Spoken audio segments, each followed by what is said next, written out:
Buenos días, muchas gracias a los cuatro por estar aquí. Hoy vamos a tener una charla informal sobre mercados. Vamos a tocar obviamente los diferentes activos financieros y se puede comentar libremente. De nuevo, como he mencionado, no hay un guión, no hay preguntas fijadas en piedra. Es simplemente pues intercambiar un poco cómo vemos los mercados, cómo vemos los activos, donde obviamente vemos más oportunidades o tal vez activos que evitar o donde no vemos oportunidades. Entonces una primera pregunta sería, ¿estáis sorprendidos de lo bien que van los mercados financieros? Porque al fin y al cabo pensamos que con los tipos más altos pues veríamos un tipo de recesión, luego hemos pasado de recesión a mini recesión, aterrizaje, al final no vamos a aterrizar, parece. Simplemente si la primera pregunta, ¿cómo veis estos mercados? ¿Son tan felices? ¿Por qué? ¿Por todas las ayudas que se han puesto encima de la mesa? Porque tal vez la inflación no está teniendo el impacto que se pensaba, porque incluso algunos están empezando a argumentar que puede que la inflación esté ayudando también. Entonces, bueno, pues que empieza quien quiera. Yo mismo. A ver, yo creo que efectivamente hemos pasado en los últimos meses por varios escenarios, ¿no? El mercado ha tenido cambios constantes de sentimiento en función de cómo han ido evolucionando los temas. Yo creo que a finales del año pasado, después de todo el proceso de subidas, una gran parte del mercado descontaba inicialmente una posible recesión dura, como bien has dicho, porque además es lo lógico históricamente que ocurriese después de un proceso de subidas tan intenso y tan pronunciado como el que hemos vivido. Bueno, pues luego eso fue evolucionando al ver que efectivamente las variables, o sea, los datos de actividad, fundamentalmente en Estados Unidos, no deceleraban y el sentimiento se fue transformando en el soft landing, luego hemos pasado a no landing y ahora incluso, hasta hace 4 días que con el último dato de inflación el sentimiento ha vuelto a cambiar, pero en el mes de abril incluso había quien hablaba de necesidad de subir tipos en lugar de bajarlos en Estados Unidos y tal, ¿no? Es decir, que al final la verdad es que yo creo que sí, efectivamente ha sorprendido bastante a los mercados, porque no es normal que después de un proceso tan intenso de subida de tipos no haya una reacción posterior en la economía. Es verdad que siempre hay un decalaje, que todo el mundo sabe, histórico, pero eso se ha sobrepasado con creces y no llega, ¿no? Pero bueno, pues explicaciones, como dices, pues ha habido muchas, ¿no? El tema del ahorro del COVID, general en su día, el restablecimiento de las cadenas de suministro, que también ha tenido su impacto, en fin. La verdad que hay muchos temas. La historia de nuestra vida, ¿no? O sea, buscar las explicaciones al por qué esta vez es diferente, ¿no? Exactamente. Pero yo creo que efectivamente hay una resiliencia un poco, desde nuestro punto de vista, un poco demasiado exagerada. Y luego si además metes en la coctelera todos los riesgos geopolíticos que han ido increciendo a lo largo de estos últimos, te diría que incluso años, ¿no? Pero meses, ¿no? Desde las guerras comerciales Estados Unidos-China, las guerras, en fin, todas las disrupciones que ha habido efectivamente, la desglobalización que ha traído también cambios muy importantes en las cadenas de suministro y en la forma en que se hace el comercio global, etcétera. Pues yo creo que la resiliencia es anormal y no es acorde a lo que hemos vivido los que llevamos en mercado muchos años, en otras épocas, ¿no? Donde cualquiera de estos cisnes grises, negros o como quieras llamarlo, hubieran provocado ajustes fuertes en los mercados que no hemos vivido, ¿no? Llevamos un mercado constante en los activos de riesgo de buy the dip y cada vez que hay el mínimo ajuste por cualquier cosita, enseguida entra dinero, ¿no? Entonces, explicaciones. A mi modo de ver, una de las más importantes sería que hemos vivido una anormalidad durante 10 o 12 años de quantitative easing constante y de inundar el mundo de liquidez, que ha cambiado la mentalidad de los inversores y es más, yo creo que hay una jornada de inversores profesionales y no profesionales nuevos que no han vivido la etapa anterior, que no tienen esa memoria y que al final, bueno, pues estaban acostumbrados a un escenario muy diferente que también les hace tomar sus decisiones de inversión de una manera muy diferente. Y luego yo creo que también la otra clave está en el fiscal spending, o sea, en el gasto público global que se ha disparado. O sea, en los últimos años los gobiernos han soportado gran parte, están permitiendo, o sea, yo creo que ese crecimiento que todavía vemos en gran medida está soportado por el gasto público desbocado, ¿no? Y tenemos prácticamente todas las economías desarrolladas con niveles de deuda sobre PIB por encima del 100%, déficit fiscal muy elevado, etcétera, ¿no? Entonces, bueno, no sé, yo por dar un poco, es un poco... No, bueno, has comentado muchas cosas interesantes. A mí me gusta ver las cosas con perspectiva, ¿no? Quizás es menos periodístico que estar a la última noticia y viendo si la última noticia tiene un impacto real, y creo que muchas de las cosas que has dicho están ahí, ¿no? La teoría económica apuntaba a una recesión, evidentemente ha sorprendido. Y es que el dinero de los clientes, ¿dónde ha entrado? ¿No? O sea, vamos a hablar, porque estamos hablando de mercados, y no habría que definir de qué mercados estamos hablando, porque todos apuntamos a la renta variable y de repente el dinero ha entrado en renta fija los últimos, después del gran golpe del 22, en el que ¿no? Pues cualquier cartera diversificada sufrió más allá de lo que había experimentado desde hace muchísimo tiempo. Lo que ha pasado es que la expectativa de recesión, inflación incontrolable se ha ido aplacando, ¿no? Me parece como que ha funcionado, ¿no? La subida de tipos tan agresiva y tan rápida, por lo menos para controlar la inflación. Se sabía que, yo creo que los bancos centrales tenían en su mapa que iba a haber un dolor posterior, ¿no? Y ha sido menos del que esperaban. Y detrás hay explicaciones, seguro que tienen que ver con el gasto de la pandemia, con el gasto fiscal, con comportamiento humano, por supuesto, como siempre, con resultados empresariales de algunos de los sectores, ¿no? Luego podríamos hablar del tema de Standard & Poor's o de los Big Seven y tal, ¿no? Y eso está por ahí, ¿no? Pero también hay que tener en cuenta que ha habido un cambio de paradigma, ¿no? Lo apuntabas tú también, ¿no? Hemos pasado, después de no sé cuántos años en el que los tipos solo habían hecho bajar, incluso hasta niveles que cuando estudiábamos hubiésemos pensado que era una locura, ¿no? Hablar de tipos negativos o de quantitative easing y demás, a una situación en la que los tipos han subido, se han normalizado, incluso podríamos decir, mi opinión es más allá de, ¿no? Están por encima de su posición neutral seguramente, a mí es nuestra posición ahora mismo, y eso ha cambiado el terreno de juego de la inversión totalmente, totalmente. El flujo de dinero ha ido ahí, ¿no? O sea, en España por lo menos, yo creo que a nivel internacional también, ¿no? Los productos de renta fija, monetarios en algún momento, ¿no? Ahora todo el mundo habla de si hay que ir alargando duraciones, ¿no? No sabemos cuándo, tal, el timing es importante, sería otro debate, pero de momento pues es verdad que hay sorpresa, ¿no? Sí, yo creo que habéis puesto un contexto realmente bien descrito.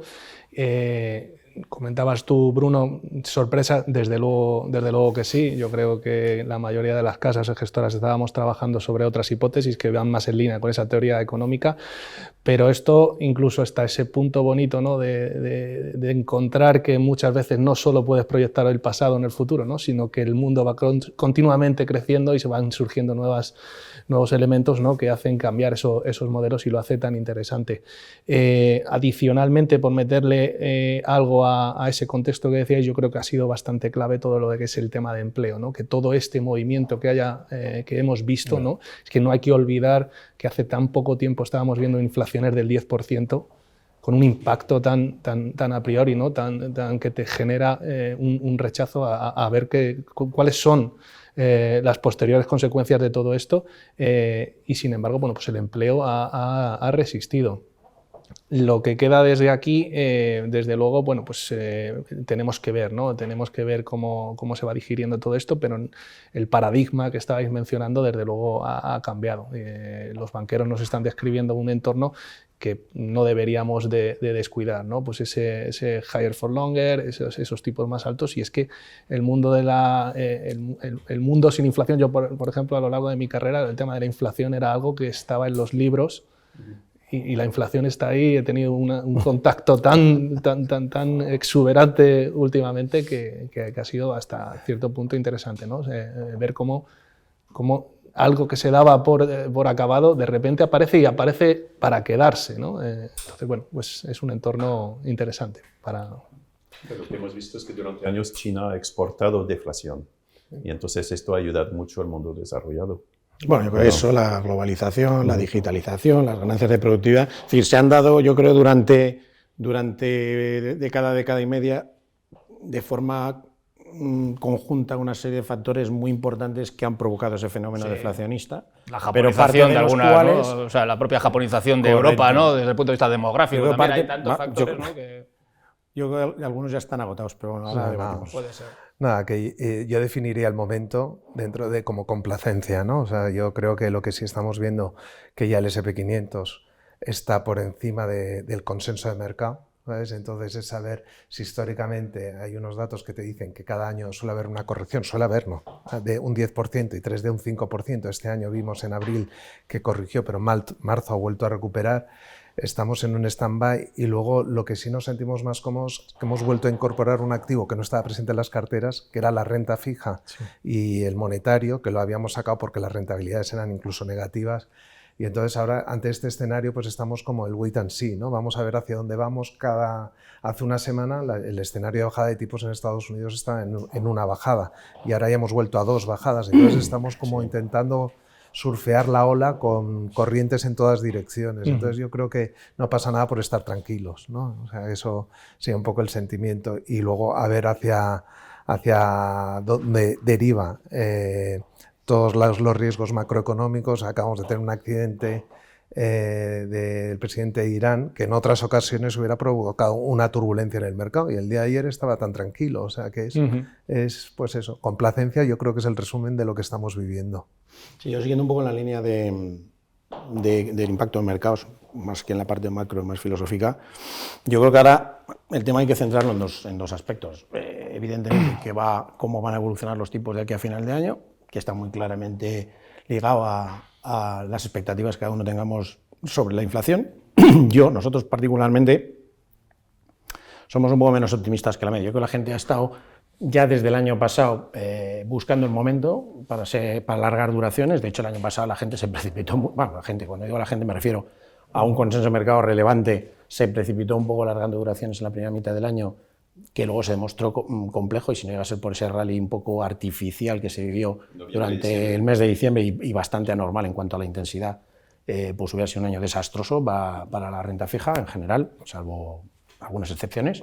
Y este año ha vuelto a pasar lo mismo. Yo con la gente del año pasado, pues empezó el año con mucho optimismo. Se hablaba de que las primeras bajadas llegarían en marzo para evitar el soft landing en Estados Unidos y tal, y yo creo que la gente ha arrancado el año también un poco largos de duración. Luego la verdad es que la inflación se está costando, ¿no? Ese primer tramo, como decía mi compañero antes, pues se corrigió muy rápidamente, porque es verdad que era una barbaridad los niveles de inflación que llegamos a ver en la época post-COVID y tal, con todo el tema de la parte de oferta, ¿no? Las deficiencias que hubo, pero una vez que se corrigió ese primer tramo, y ya a partir de niveles del 4%, la cosa está yendo despacísimo, ¿no? Y la realidad es que la economía americana está siendo mucho más fuerte de lo previsto. El tema del empleo que comentaba Sergio, pues creo que es crucial, porque es lo que... Bueno, es la segunda derivada de una previa, que es que sorprendentemente los márgenes operativos, los márgenes brutos están, a pesar de que este año han corregido un poquito por el tema de la subida de tipos y tal, están prácticamente en máximos históricos, y los beneficios empresariales prácticamente en máximos históricos en Estados Unidos.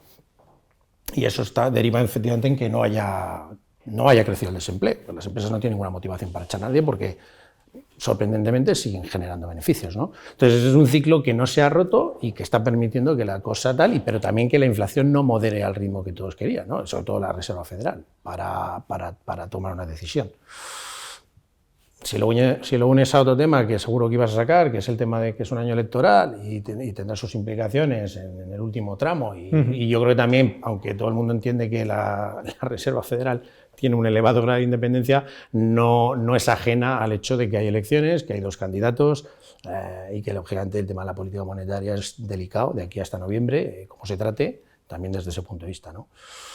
Entonces, bueno, yo por dar nuestra perspectiva al respecto del tema tipos, nosotros hace unos meses ni de broma pensamos en la posibilidad de que el BCE iniciara el proceso de cambio en el sesgo de la política monetaria, porque eso no ha pasado nunca y consideramos que era harto difícil, pero es verdad que tal y como han evolucionado los temas y cómo ha ido la economía americana respecto a la europea, ¿no? Que le está costando muchísimo arrancar, más el rollo de que el Banco Central Europeo no goza de la independencia de la Fed en realidad, porque es un banco que se debe a muchos países con circunstancias muy diversas y sufre evidentemente presiones políticas, ¿no? Que todos sabemos.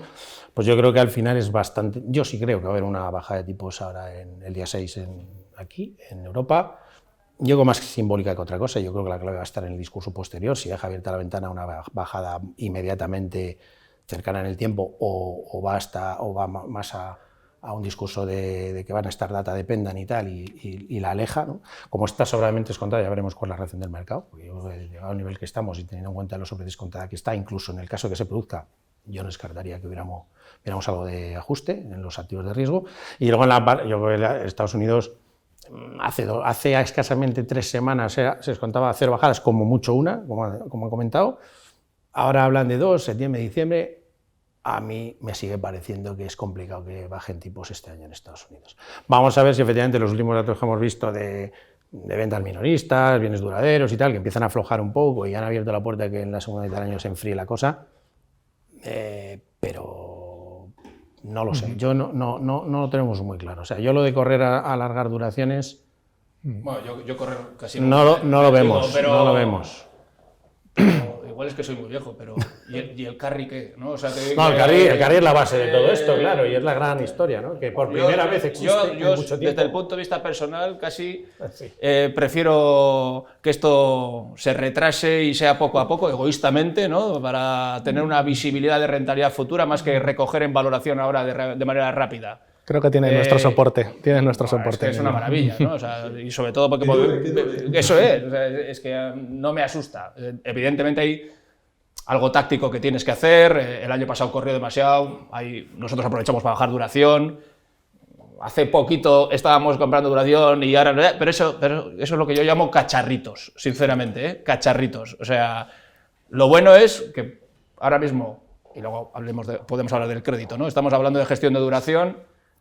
Y construir una cartera con una TIR en el entorno del 4% es razonablemente fácil y diversificadita. Hasta 15 meses se puede conseguir perfectamente con crédito.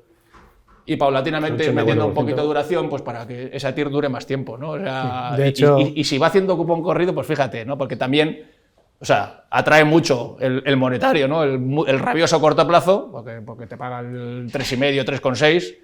Pero bueno, también, ¿no? Hacerlo durar un poquito parece como que merece la pena. Y estoy básicamente de acuerdo contigo con el panorama general. Me parece que se adelanta demasiado. O sea, estamos dando demasiado pábulo a... Tiene que bajar tipos porque están altos, ¿no? O sea, es un poco Bueno, pues que aunque los bajara, la percepción de cuál va a ser el impacto o cómo se va a trasladar a la curva el impacto de esa baja de tipos, porque claro, estamos hablando de que estamos en un entorno en donde las curvas de tipos en la parte corta están claramente invertidas, sí, entre el día y el 3 años, más o menos, y luego a partir del 3-4 años las curvas están flat con una ligeramente invertidas, ¿no? Depende de Europa un poco menos zona y tal, Europa, en Estados Unidos y tal. Pero lo que no tiene para nosotros sentido de ninguna manera es que los tipos reales a largo plazo sigan negativos. O sea, es que no entendemos por qué van a bajar los tipos a 10 años en un entorno en el que no se ve recesión, ni se ve una economía deprimida. Pero ¿cómo ves la inflación a largo plazo? ¿Cómo la ves? Pues yo creo que un poco más encima del 2%. O sea, a mí me parece que la inflación es más normal que se estabilice en torno al 3% porque el mundo ha cambiado. Porque yo creo que, aunque bueno, luego lógicamente si metes en la ecuación esa otra gran variable que todo el mundo está vendiendo con intensidad, y esto ya nos llevaría a la parte del equity, que es lo de la inteligencia artificial y las enormes ganancias de productividad que eso va a producir en el futuro, que van a permitir compensar todos los temas inflacionistas que tenemos nuevos, ¿no? en el mundo ahora. Pues no lo sé, pues es un debate igual para más medio largo plazo, ¿no? Porque pero si la inflación media en Europa, pongamos 2,5, 3, me da igual. 2,5, 3, pues tipos del 2,5, 3. Pero lo que no tiene sentido es que el boom lo veamos al 2% otra vez. No, yo no lo veo en un entorno donde además en Europa se espera, la cosa parece que está saliendo, se espera que acabe el año en torno al 1% de crecimiento, el año que viene un 1 y algo. Es decir, no es una locura, pero no estamos en recesión como para justificar tipos a largo plazo muy negativos y sobre todo en términos reales, ¿no? Yo no lo veo. O sea, yo creo que sí van a venir las bajadas de tipos, creo que eso va a bajar, o sea, los tramos más cortos sí van a bajar y ahí sí que puede haber ganancias en términos de gestionar el riesgo tipo de interés, pero en la parte larga no veo una traslación tan clara. Yo creo que la curva va a positivizarse, pero más por bajada de cortos que por otra cosa, y los tipos largos tampoco los veo subiendo una barbaridad. O sea, creo que se van a quedar anclados en los rangos en donde nos hemos estado viendo, ¿no? En ese escenario deberías alargar un poquito de duración, ¿eh? En eso que acabas de describir. No, iremos haciéndolo, pero no hay prisa, porque si yo estoy contigo. Si tú, como decías antes, tienes un carry del 4% con vencimientos entre 12 y 18 meses y metiendo un poquito de crédito en esos plazos, que en ese tramo temporal, desde nuestro punto de vista, y ya si metes el tema del crédito, el riesgo es, a pesar de que está caro, porque el crédito, todo el mundo tiene claro que está caro, Pero yo creo que en esos intervalos temporales sí te aporta un extra de valor y no corres un riesgo excesivo. Y luego en la parte más larga de la curva yo creo que hay que ser flexible y táctico, como decías tú, y bueno, el mercado tiene sus movimientos por tal, creo que tiene los rangos bastante definidos, es un rango amplio, porque lógicamente un 1% de yield con 7 años de duración media en el 10 años, pues estamos hablando de un impacto importante, ¿no? Pero bueno, tampoco se mueve siempre en el rango totalmente amplio. O sea, al final, si te vas al 5% o cerca del 5% en los treasuries, pues yo creo que claramente es zona de darle, y si te vas a la parte baja, pues la zona del 4,20. Seguramente porque la Fed se está mostrando, o sea, está un poquito, ¿no? Yo que sé, siendo contraria. Cuando ve que el mercado se va, lanza algún mensaje, ¿no? De, oye, no, esto va a estar alto o largo, y en cuanto ve que tal, pues dice, bueno, pues igual sí, al primer dato ya nos animamos. Bueno, pero a largo plazo, con una visión estructural, bueno, nosotros nos estamos yendo ya a duraciones por encima de los 2 años, más allá de esos 12 meses, sinceramente. Bueno, pero es que escucha que luego, lógicamente, cada producto donde implementes tiene un rango de manera general. Claro, o sea, estoy hablando de una yo, en líneas generales, somos partidarios de estar en duraciones más bien ajustadas para evidentemente, siempre circunscrito a la categoría del fondo donde estemos hablando, ¿no? Sí, ya hablaba en Nosotros cartera ahí, diversificada. Pero sí. No, disculpa. Nosotros ahí un poco la estrategia es relativamente parecida. Hemos intentado, desde que empezamos, en esa dirección de toma de duración, que yo creo que un poco todos hemos ido viendo, ¿no? y ganando, ¿no? Empezábamos en otoño del 2023, lo que hemos intentado es no sobrereaccionar, ¿no? Porque no veíamos un poco el final de las consecuencias de dónde podía llegar esta dinámica, ¿no? Hemos hablado del tema de la inflación, teníamos todos una visión parecida, que puede ser que era como que era un movimiento de ida y vuelta, ¿no? Incluso en algún momento del año pasado todos hemos infravalorado que la Fed había montado todo esto para hacer lo mismo, un movimiento de ida y vuelta, y parece ser que no, ¿no? O sea, yo creo que hay que ser ahí considerado en el punto de que una reserva federal te haya llegado a ese punto, a esa reacción tan rápida de mercado en la que ha apurado tanto, jugándosela incluso, ¿no? O sea, teniendo un posible impacto que luego le ha salido bastante bien porque la economía americana reacciona muy bien, ¿no? Pero se la ha jugado, ¿no? Pues bueno, pues estamos intentando un poco hacer esa visión de decir, bueno, si está todo esto estructurado, es que están viendo algo más allá, ¿no? Pues no sobrereaccionemos y vamos a intentar, lo que hemos ido haciendo es pequeñas subidas progresivas y lo que hemos ido a hacer es movernos en ese espectro que comentabas, ¿no? Que es ese punto dulce del 3-5 años para ir tomando algo de duración y siempre, pues afortunadamente, como tenemos este entorno de tipos de interés mucho más favorable, hacerlo con calidad, porque ¿para qué vas a hacerlo jugándote bueno, pues poniendo unidades de riesgo de tus carteras ahí, ¿no? Cuando no hacía falta. Sí, además ha corrido mucho, ¿no? Ha corrido, el crédito más high yield y tal, pues que ves hasta dónde se ha ido, ¿no? Y ha corrido pues mucho, ¿no? Parece como que apetece recoger un poquito de beneficio ahí, ¿no? Pero bueno. Y lo que sí que la parte de renta fija, claramente esa es un poco la estrategia, ¿no? Movernos en ese entorno, pues ver también y entender cómo van viniendo todos esos datos macroeconómicos, la inflación, el empleo, etcétera, y tratar de desenvolverte en ese entorno, pero sí que es cierto que seguro que hablaremos a lo largo de esta conversación, que quizá lo que sí que vemos es que si esa Fed se queda inmóvil o incluso no tiene esa capacidad de bajar tipos como mucha gente está esperando, donde sí que puede haber algo más de impactos en el equity, ¿no? Yeah. Ahí es donde estamos un poquito más cautelosos, pero bueno, no quería saltar ahí. No, es curioso. Saltamos. Vamos a saltar.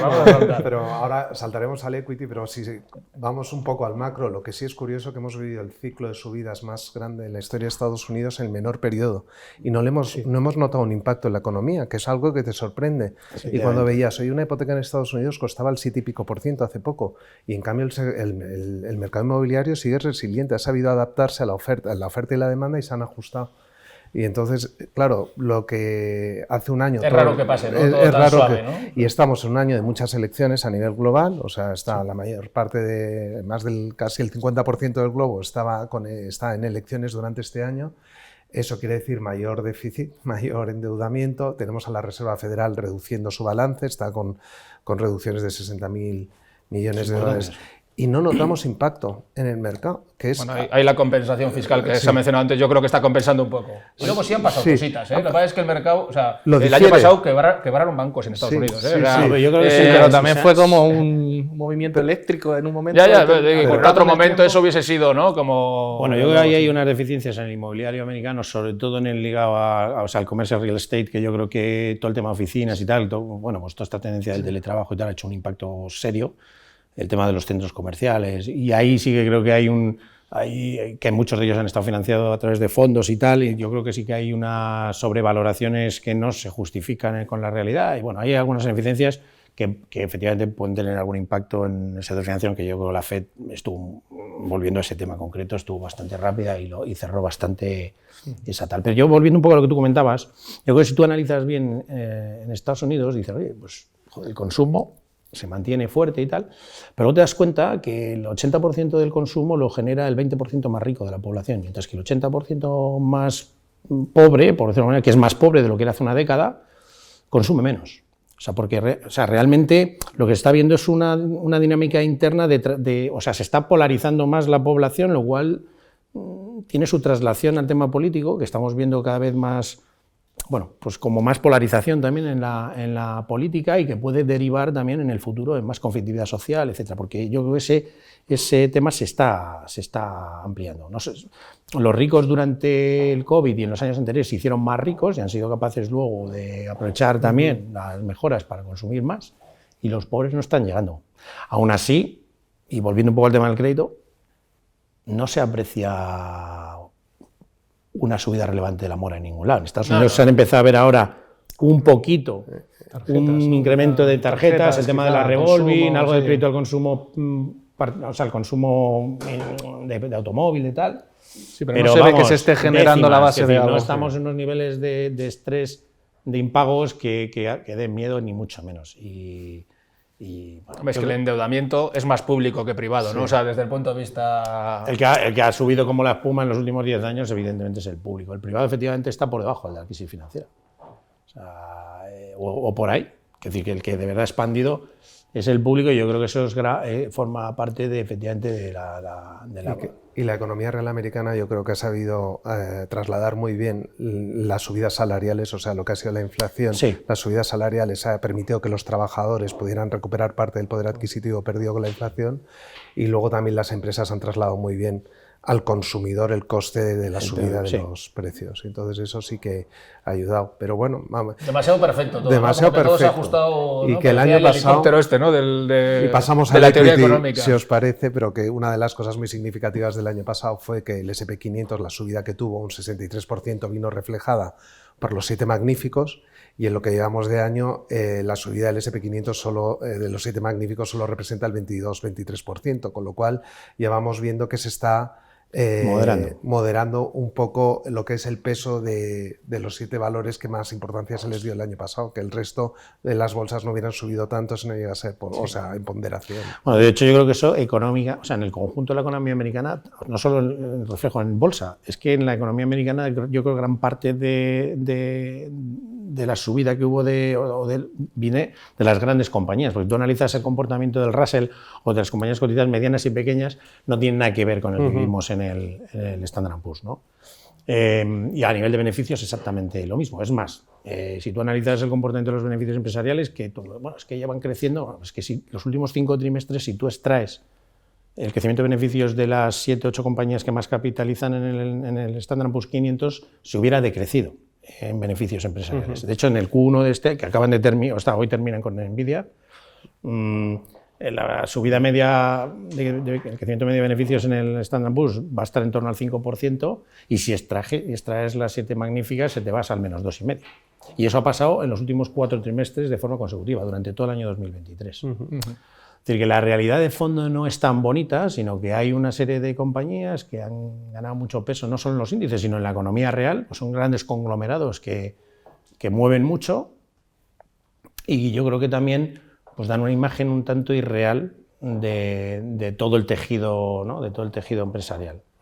Hay estudios por ahí que dicen que la riqueza real de Estados Unidos han generado un 4%, históricamente hablando, un 4% de las compañías han generado el 100% de la riqueza.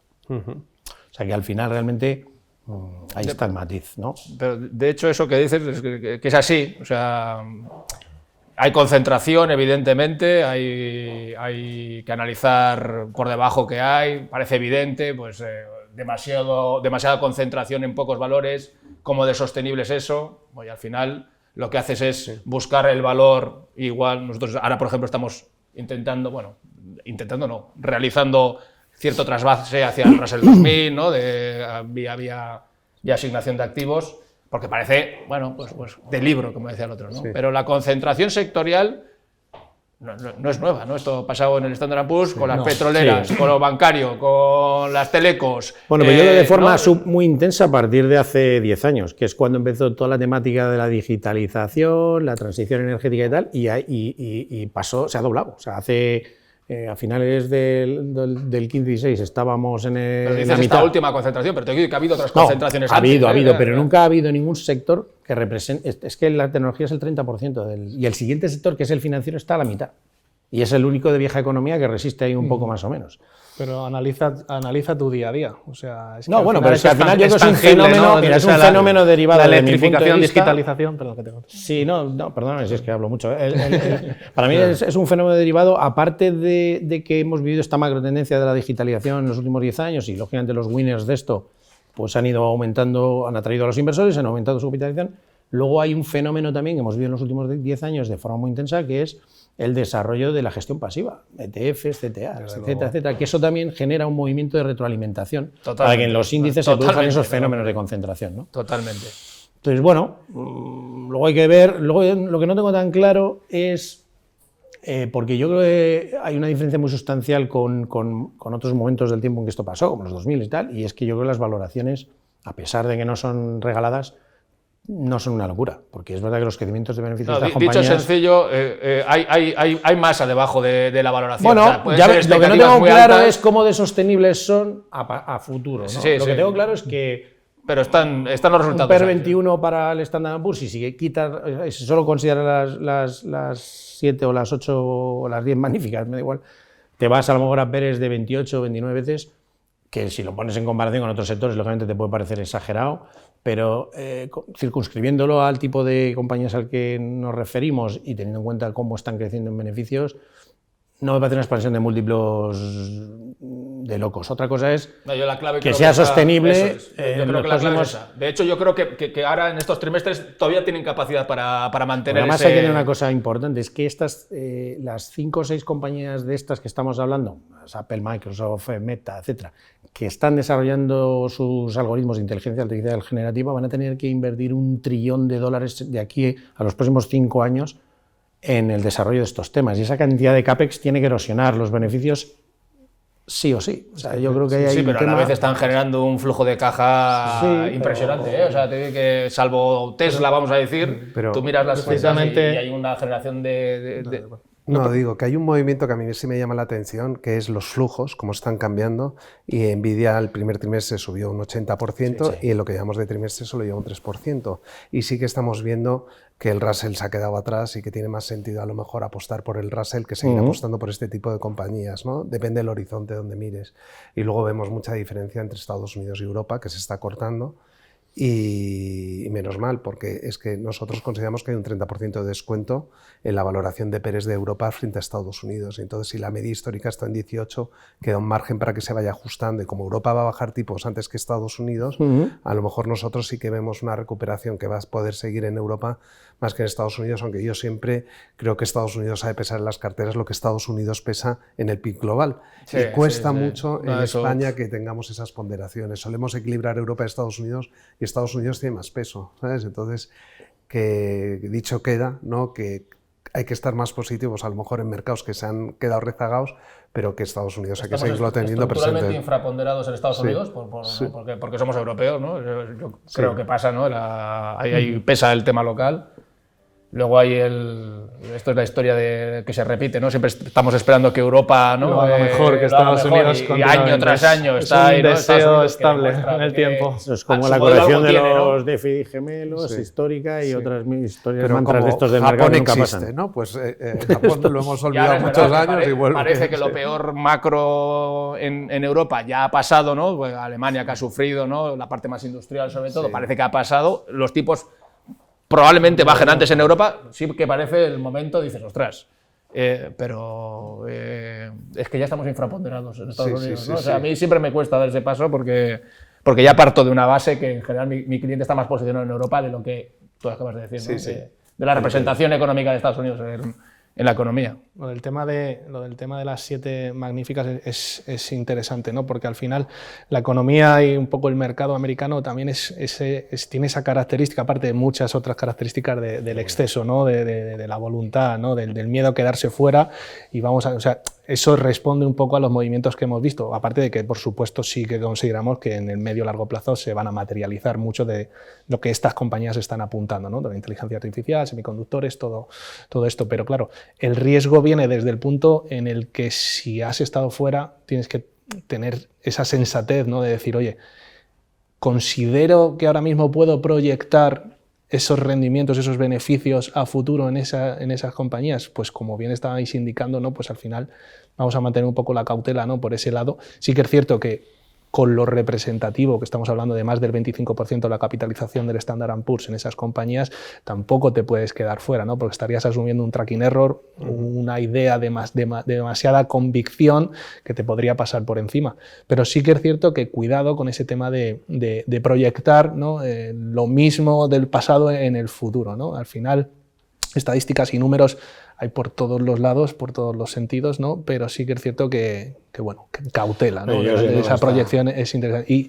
Y simplemente te paso enseguida la palabra. El tema del Standard & Poor's, aquí lo que nosotros estamos viendo es que efectivamente si tú te coges los números, un poco más, modelos más clásicos, ¿no? Te dices, oye, pues las rentabilidades esperadas que desde este punto de valoración que tenemos a futuro están por debajo de las históricas, están bastante por debajo de las históricas, ¿no? O sea, ese famoso 8% anualizado del Standard & Poor's se ve en riesgo, ¿no?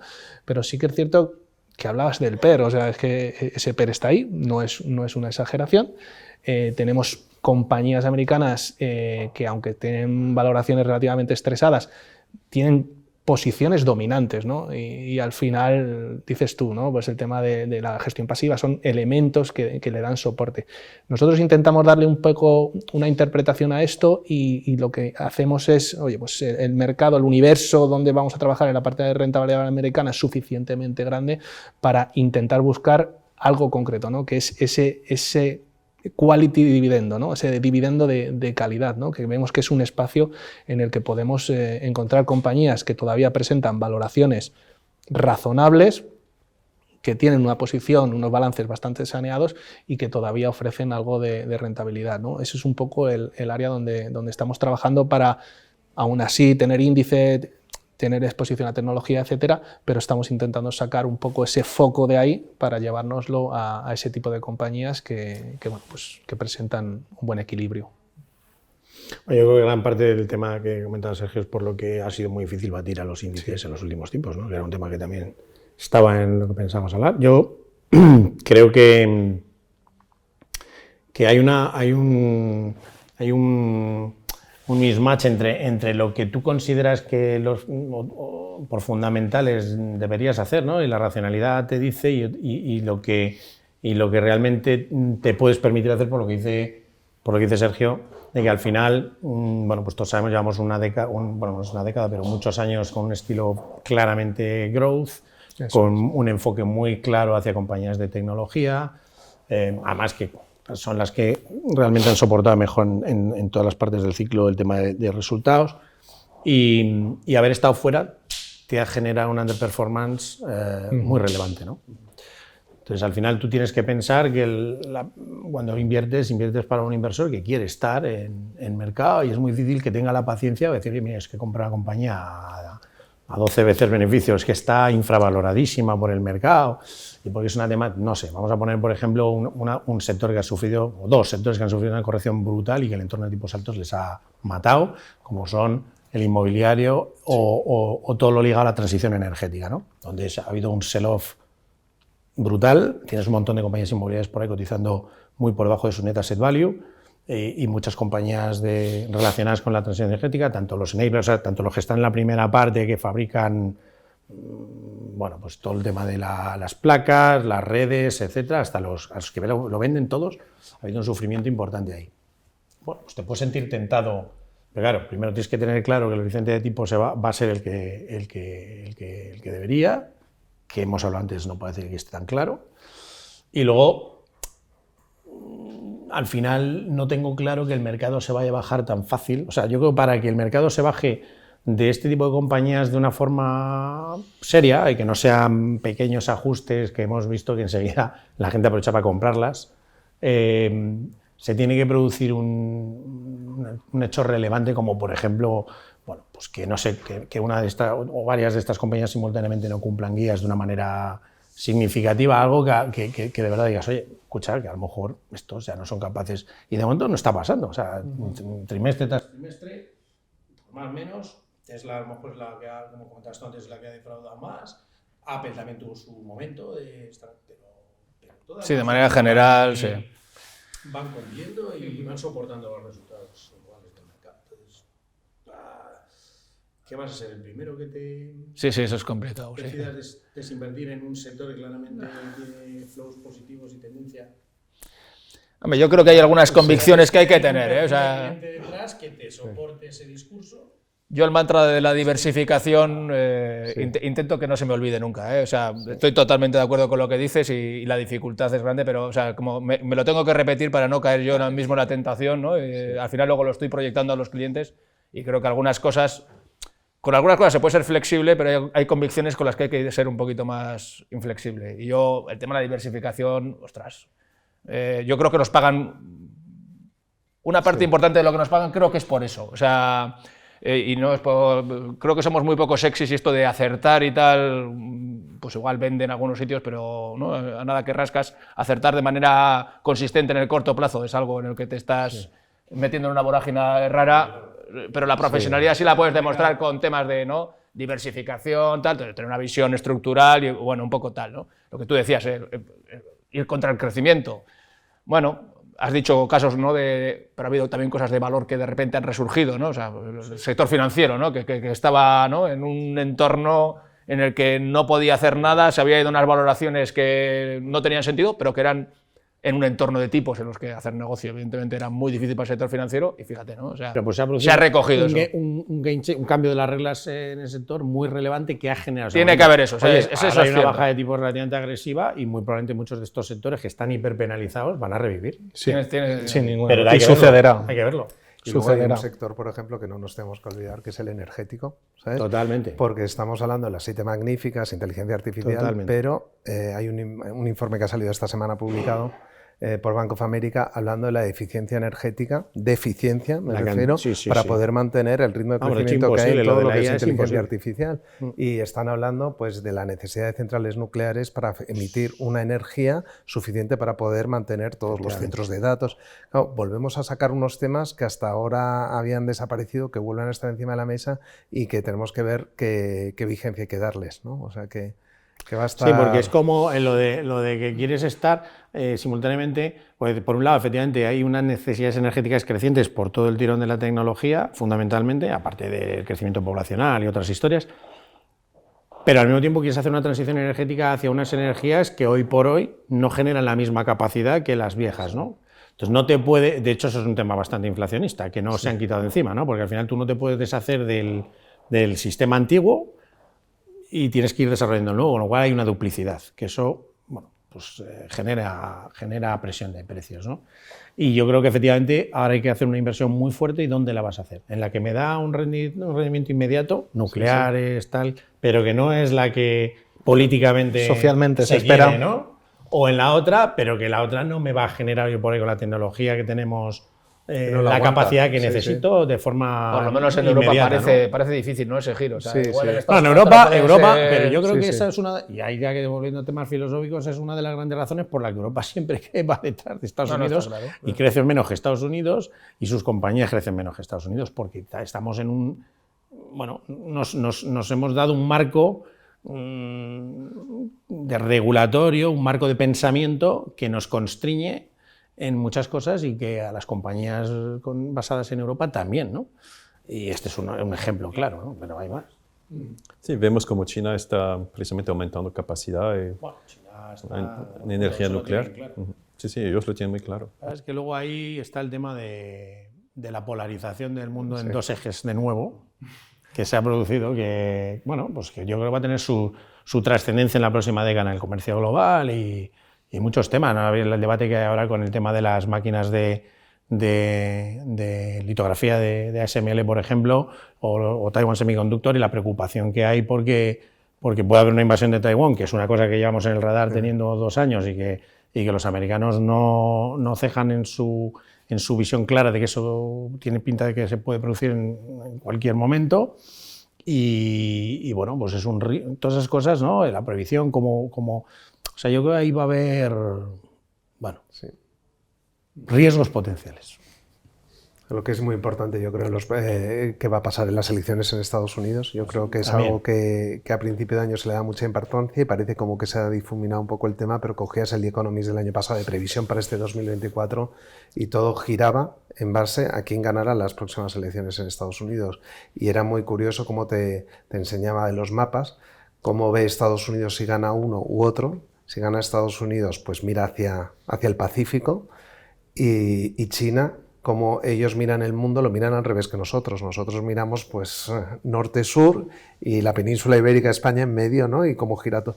China mira cómo está China posicionada hacia el Pacífico y cómo está rodeada pues por otras potencias y que ellos quieren salir. Entonces, pues esos dos ejes pues se pueden potenciar mucho el conflicto, ¿no?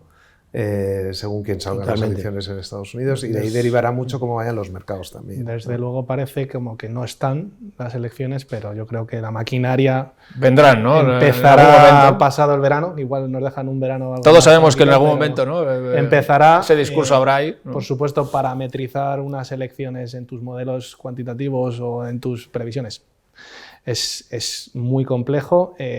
Las encuestas se empeñan continuamente en no acertar, o sea, eso también ha dejado de ser una fuente de información muy buena para trabajar sobre ello, pero lo que sí que es cierto que muy interesante ese punto, ¿no? de complacencia que hemos ido hablando durante todo a lo largo de esta conversación que hemos tenido, ese punto de las valoraciones y la olvidada de la ecuación, que es la volatilidad. Yo creo que sin ningún tipo de duda, o no quiero hacer afirmaciones, empezaremos a ver algo de volatilidad al final del verano producida por esa maquinaria electoral, ¿no? Por esas encuestas, por esas artimañas que se trabajen, ¿no? Y sobre todo por esas segundas y terceras derivadas en línea con lo que mencionabas, ¿no? de las implicaciones geopolíticas.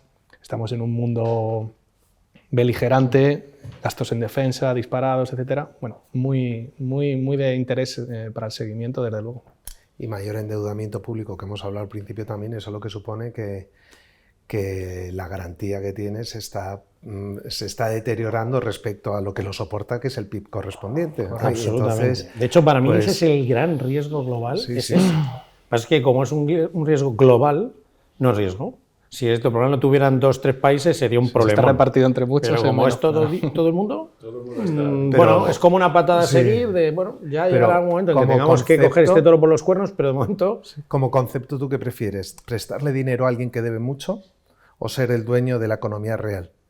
Entonces yo creo que lo que habrá que trasladar es otra vez intentar tener carteras muy diversificadas. Por eso el oro ha subido, ¿sabes? Por eso los activos reales con riesgos inflacionarios vienen muy bien, porque se ve reflejada.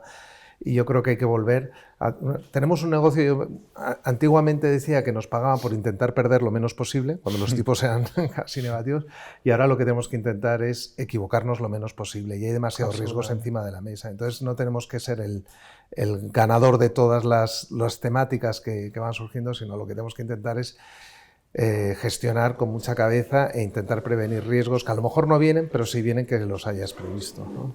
Pues creo que nuestro tiempo está terminando. Tal vez si os ha quedado algo pendiente que queríais comentar, pues como las últimas palabras o un punto clave. Última palabra, empiezo yo y así acabáis el resto, pero que era, cuando habláis del SP500, están surgiendo en inversión pasiva ETFs que están pudiendo replicar el SP500 de peso iguales de las 500 compañías. A lo mejor esa es una forma de diversificar y no tener tanta concentración en el 25% que tienen hoy en día las 7 magníficas. Lo estamos dando vuelta para lanzar algo nosotros más o menos así. Pues yo creo que pese a todo ese panorama que invita a cierta prudencia y que además creo que también tenemos el deber de ser prudentes y de diversificados, desde el punto de vista del inversor diversificado, y además hablando del inversor medio español y tal, que puede ser un 70-30 o por ahí, imaginémonos que está por ahí, el momento es dulce. sí. Es dulce, desde el punto de vista de expectativa de rentabilidad a los próximos 3-5 años. Habrá volatilidades, habrá lo que sea, pero ostras, es que venimos de un entorno en el que la propuesta de rentabilidad que le podías hacer a una cartera diversificada era, ¿no? era muy dura y ahora, un pesimismo. ahora es más dulce. O sea que, y eso no quiere decir que haya que apostar más por equity y tal, sino que, oye, viva las carteras diversificadas y que ahora nos permiten tener esa parte de renta fija rentable. Seamos diversificados y prudentes con la parte de renta variable, intentando luego en lo táctico pues, hacer cositas, pero manteniendo prudencia, pero la visión para el cliente es en esa expectativa de cómo rentabilizo mi ahorro en el mundo de la inversión. Yo creo que soy positivo. Sí, parece que Ricitos de Oro ha vuelto, ¿no? Un poco, sin complacencia. Bueno, y un poco más de lo mismo, que yo creo que efectivamente es un momento para estar moderadamente optimista, no perdiendo de vista que hay muchas ineficiencias y muchos riesgos en el horizonte, que el mercado está tratando de una manera quizá excesivamente, no sé, muy benigna, o no sé cómo expresarlo. Complaciente. Demasiado complaciente, sí. Pero que en cualquier momento, pues pueden derivar en caídas. Ya hemos visto en otras ocasiones que en entornos de este tipo donde la gente se siente confortable, pero en el fondo es consciente de que no estamos en el momento más barato, ni mucho menos, ni en el... Es decir, que hay margen para ajustar, pues cuando se produce una cosa de estas acaba pasando, ¿no? Ese ajuste. Es más, no pasaría nada porque las bolsas ajustaran un 10 o un 12%, seguiríamos en un mercado alcista y no pasaría absolutamente nada, y es un ajuste relevante, ¿no? Entonces, dentro de eso, optimista. Es verdad que en el entorno de renta fija ha cambiado radical de lo que hemos vivido en los últimos 10 o 12 años. Tenemos carry positivo, prácticamente vuelve a existir la rentabilidad sin riesgo o con muy bajo riesgo, cosa que no existía durante muchos años. Y pues yo creo que efectivamente es un entorno para el ahorrador positivo, y si además lo unes al hecho de que vamos casi a cambiar de ciclo monetario de nuevo sin haber vivido las consecuencias del anterior, pues no es malo el entorno. La verdad es que no es malo, aún que hay un montón de riesgos, muchos geopolíticos que creo que son muy relevantes, que no hay que perder vista, sin más. Simplemente nada, un minuto para resumir pues algo que habéis comentado, ¿no? Básicamente un entorno de renta fija que te da la oportunidad de estar muy invertido, ¿no? De poner las unidades monetarias a rendir, y además ponerlas a rendir en un entorno en el que no hace falta asumir más riesgo del debido, ¿no? Inversiones conservadoras en renta fija ahora te permiten pues, tener una especie de tarifa plana en renta fija que te permite también tener ese margen de actuación, ¿no? Ya sea por duraciones, sea por calidad, pero bueno, ese es un poco el entorno. Y la parte de renta variable, cautela relativa, con todo lo que acabamos de describir en esta conversación, existen elementos para ser cautos, valoraciones, riesgos latentes, temas geopolíticos, elecciones, pero sí que es cierto que, pues que de fondo el mercado tiene mejor tono y eso nos ayuda un poco pues, a mirar cosas más particulares, fuera del espectro más general, ¿no? Esas compañías como mencionaba antes de dividendo, de calidad, ¿no? Que siempre tienen una posición relevante y que lo pueden hacer muy bien porque tienen un equilibrio entre valoración y beneficios. y bueno, observantes al final del año para ver la evolución de los bancos centrales y esos resultados electorales y las implicaciones que tienen.